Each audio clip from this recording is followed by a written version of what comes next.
I'm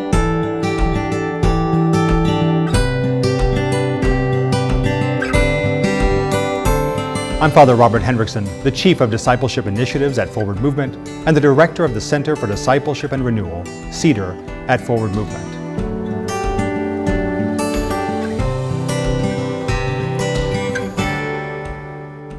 One of the most powerful things a person can say is, "Let me tell you what God has done in my life." Not because every story is dramatic, not because every story is finished, but because testimony creates connection.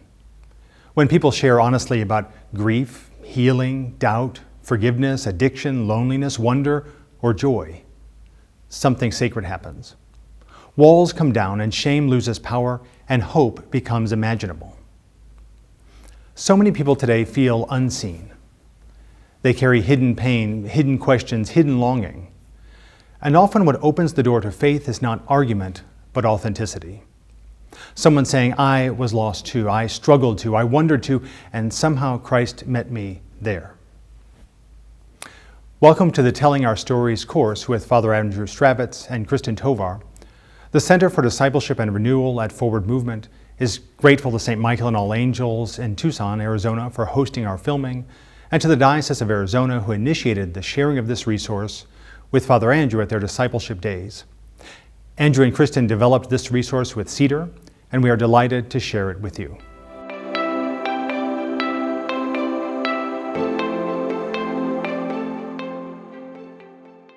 In the first episode, we talked about the two scripts American Christianity hands you, the conversion script and the liturgical script, and how most people's actual lives don't fit either one.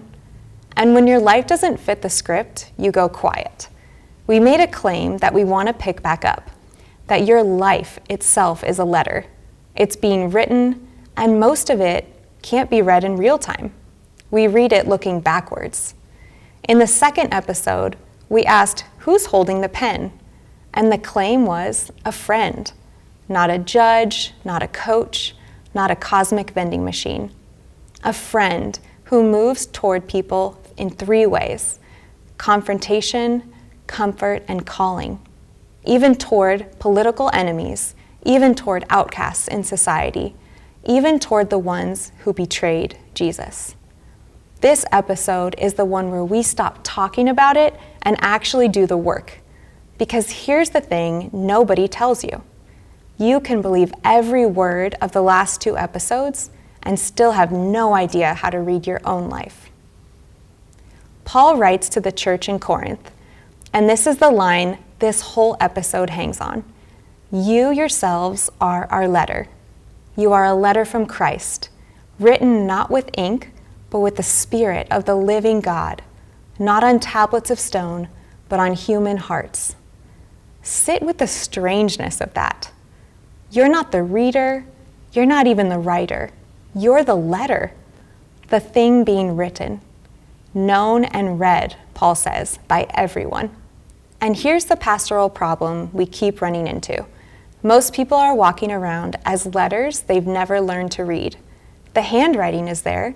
The Spirit has been writing on you through the people who loved you, through your griefs, through the questions you couldn't put down, since before you knew how to read. But nobody taught you the alphabet, so you skim your own life.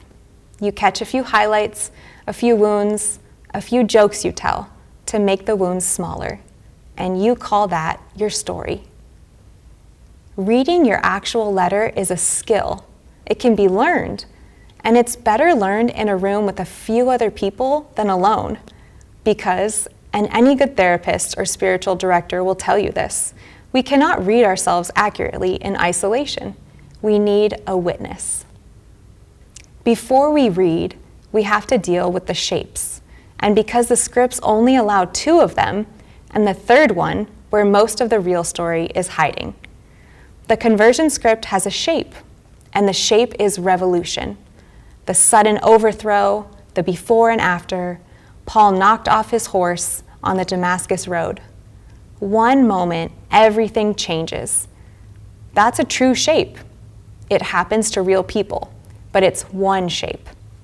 The liturgical script has a shape too. And this shape is evolution, the slow unfolding, 10,000 kneelings. You're formed over decades, imperceptibly, like a riverbed. Like when Jesus defended the little children of whom he said, "These little ones who believe in me." Also true. Also one shape. But there is a third shape neither script will narrate, and it's the one I hear most often when people learn to voice it. Devolution, the coming apart, the backslide, the deconstruction, the dark middle where you lost ground you thought you'd gained for good. The decade you walked away, the faith that got smaller instead of bigger. The scripts have no language for devolution except failure, and so people bury those chapters. They edit them out, they decide the unraveling years don't count, or worse, that they're disqualifying evidence that the whole thing was never real. But go back to the second episode. Where is Jesus most active? He crosses an entire stormy sea to reach one man coming apart in a graveyard. He washes the feet of a friend who's about to deny him, and the friend who's about to sell him out. Jesus' friendship is most visible in the devolutions. A judge sentences you and leaves. A coach benches you. A vending machine just goes dark when you've got no coins. Only a friend crosses the sea into the part of your story you're most ashamed of. So here's the unlock. The chapter you're most tempted to skip is usually the chapter where the handwriting is heaviest. Don't read past your devolution, read into it. One guardrail before we pick up the pen, because I don't want anyone hearing the wrong thing. When I say we're going to reimagine your story, I do not mean inventing a prettier one. I'm not talking about the testimony, industrial, complex version where you sand off the edges and tie a pretty bow on it. I actually mean the opposite. Reimagination, the kind I'm after, is recovery. It recovers what actually happened, what you actually felt at the time and weren't allowed to say. The reimagining is what lets you finally tell the true version, the one with the dissonance still in it, the doubt still in it, the harm still in it, because the friendship of God is secure enough to let you be honest about all of it without the story falling apart. In episode 1, Andrew shared that when he was 15, during his baptism, he stood in front of hundreds of people and recited that he didn't know God before that night. And even as he said it, he knew it wasn't true. He'd been talking to God since he was 3 or 4 years old. The script needed a clean before and after, so he edited out his entire relationship as a child with God. For years, he thought the dissonance was a problem, a faith defect.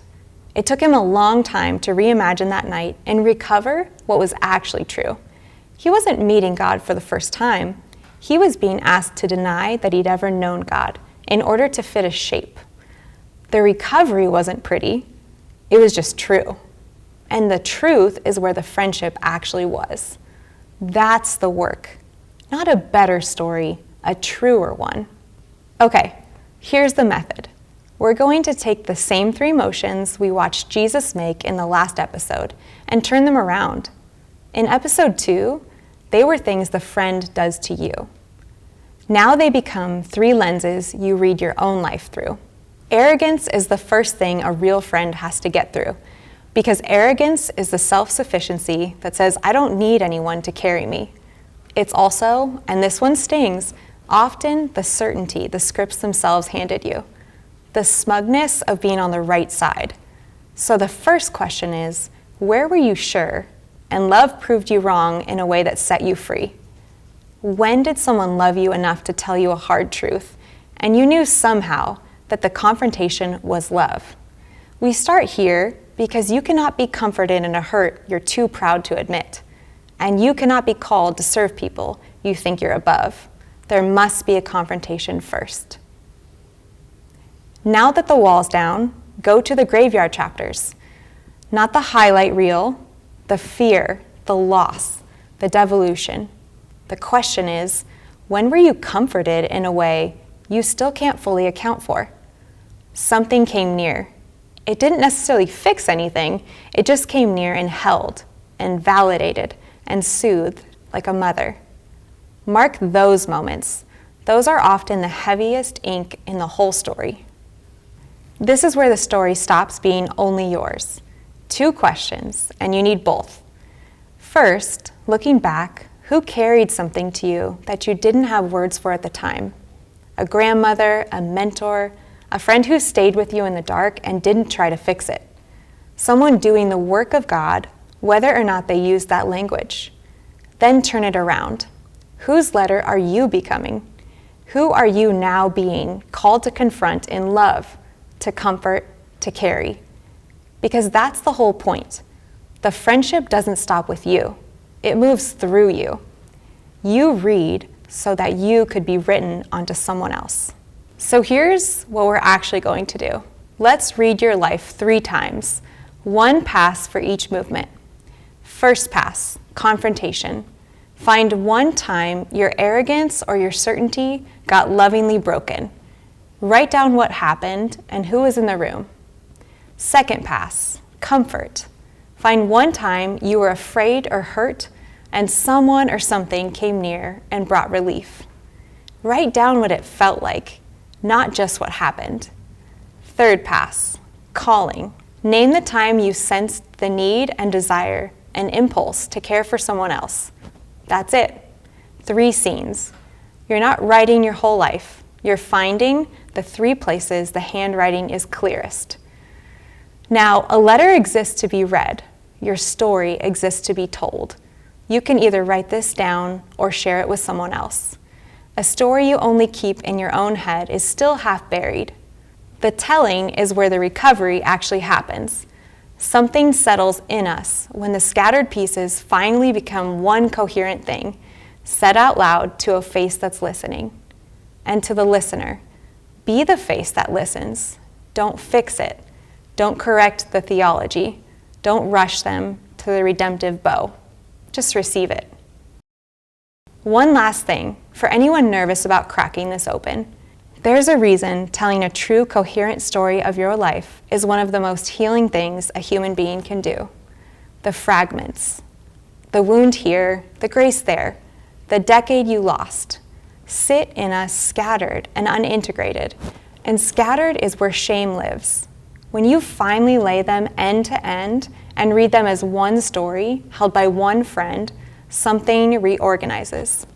The devolution chapter stops being the disqualifying evidence and becomes the chapter that friendship crystallized. That's not a trick of positive thinking. It's what it feels like to finally read the story that was always there. 3 questions to finish up. Same 3 movements. Go slow. 1, confrontation. Where in your life were you certain you were right and love proved you wrong in a way that set you free rather than crushed you? 2, comfort.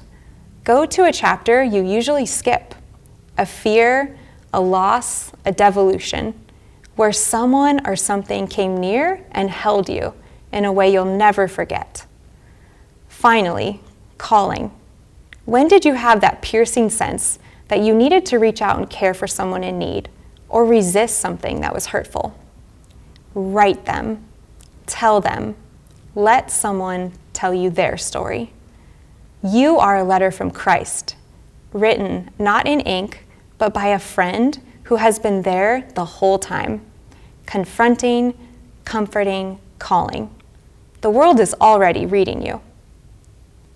Go gently, tell the truth, read your own life like it matters, because you are already inside the story, and now you know how to read it. I wonder which story in Scripture you know the best. Which one's your favorite? Which one resonates with you, says something to you as a believer? From the very first days of the church, from the first hours where people were meeting Jesus and being transformed, one story after another has been the life of the church, changed lives, changed by encountering Jesus Christ. I'm so delighted and thankful that Andrew and Kristin have taken us on this journey, and I hope that you're getting a fresh chance to look at your story again, and that you understand how your story intersects with the story of Christ, the story of the church, and most importantly, the story of God's love.